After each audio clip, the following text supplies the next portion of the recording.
Cycle by Olivier Messiaen, Chants de terre et de ciel, or Songs of Earth and Heaven, is a very early cycle, and it reflects a lot his intimate life and his marriage to Claire Delbos, who was his first wife. She was a violinist and a composer, and the birth of their first child, Pascal. You know, Messiaen had a very, very hard life, and his wife died shortly after the birth of the son.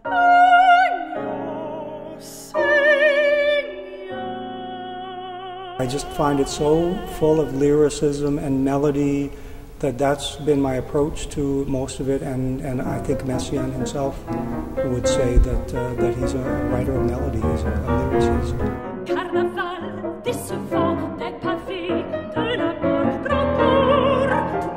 I've loved the whole process of learning and practicing because I felt invigorated by this musical language, and I took note many times where I'd stand up from half an hour playing through a big song cycle and feel completely awake and alive, and couldn't quite figure out why, and obviously it's the music that works for me.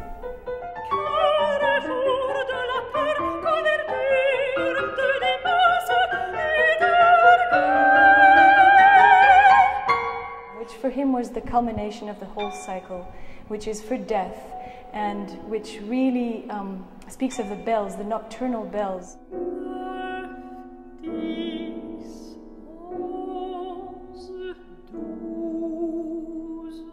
These nocturnal bells represent the anguish, the horror of lying awake at night, and the terrible anguish of life just before the calm that you find in death.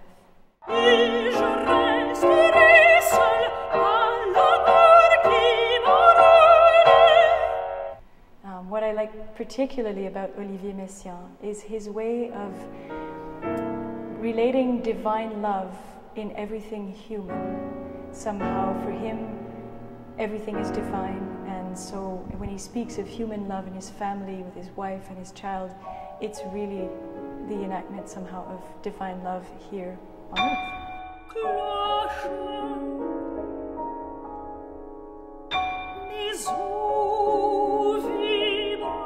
Chants de terre et de ciel is very rarely done these days, and it was wonderful to be able to perform as well as record this cycle, because I think people tend to know his poem Pour Me, which were also written for his first wife, and somehow this one has been left aside. I don't really know why.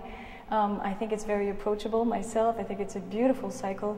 It is very, very difficult, and that might have made a few people shy away from it.